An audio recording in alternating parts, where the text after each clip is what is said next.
ഒരു ഗ്രാമത്തിൽ തെറ്റുകുറ്റങ്ങൾ അധികരിച്ചപ്പോൾ അള്ളാഹു ആ ഗ്രാമത്തെ നശിപ്പിക്കാൻ വേണ്ടിയിട്ട് വിചാരിക്കുന്നുണ്ട്.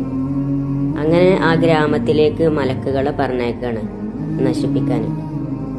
അപ്പം മലക്കൾ കാണുന്നത് ഒരുപാട് തിന്മ ചെയ്യുന്ന ആളുകൾക്കിടയിൽ ഒരു സ്വാലിഹായ മനുഷ്യനെയാണ്. അയാൾ ഇങ്ങനെ ഇബാദത്ത് ചെയ്യാണ്. അപ്പം മലക്കുകൾ എന്ത് ചെയ്തു എന്നറിയോ? അള്ളാഹുവിൻ്റെ അടുക്കലേക്ക് പോയിട്ട് പറഞ്ഞു, അള്ളാഹുവേ, ആ ഗ്രാമത്തിൽ തെറ്റ് ചെയ്യുന്ന ആളുകൾക്കിടയിൽ ഒരു സ്വാലിഹായ മനുഷ്യനുണ്ട്. അപ്പം അള്ളാഹ് എന്താ പറഞ്ഞറിയോ? ആദ്യം ആ സ്വാലിഹായ മനുഷ്യനെ പോയിട്ട് നശിപ്പിക്കുകയാണ്. കാരണം എന്താ?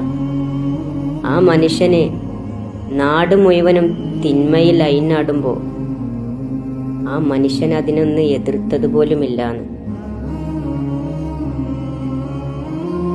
അള്ളാഹുവിൻ്റെ റസൂലിൻ്റെ ഒരു ഹദീസിലുണ്ട്,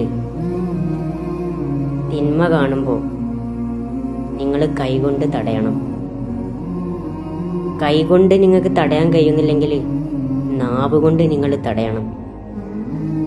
നാവ് കൊണ്ടും നിങ്ങൾക്ക് തടയാൻ കഴിയുന്നില്ലെങ്കിൽ മനസ്സുകൊണ്ട് നിങ്ങൾ വെറുക്കുകയെങ്കിലും ചെയ്യണം. ഇപ്പൊ ഈ ലോകത്ത് നടന്നുകൊണ്ടിരിക്കുന്ന ഒരു തിന്മയാണ് പ്രൊഫൈൽ വെക്കുമ്പോഴേ ഒറ്റ കണ്ണ് വെക്കണ. അതൊക്കെ പൈശാചികമായ സമ്പ്രദായങ്ങളാണ്. ഒറ്റക്കണ്ണ് ആരുടെ? ഒറ്റക്കണ്ണ് ഇനി വരാനിരിക്കുന്നുണ്ടല്ലോ. ആരാണ്? ദജ്ജാൽ ലഅനത്തുല്ലാഹി അലൈഹി. പിന്നെ ആളുകൾ സെൽഫി എടുക്കുമ്പോൾ ഇങ്ങനെ പിടിക്കണം. ഇതെന്താണ് നിങ്ങൾക്കറിയോ?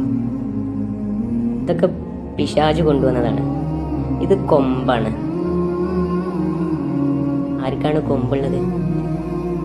പിശാചിന്. നിങ്ങൾ എതിർക്കി, തിന്മകളെ നിങ്ങൾ എതിർക്കി.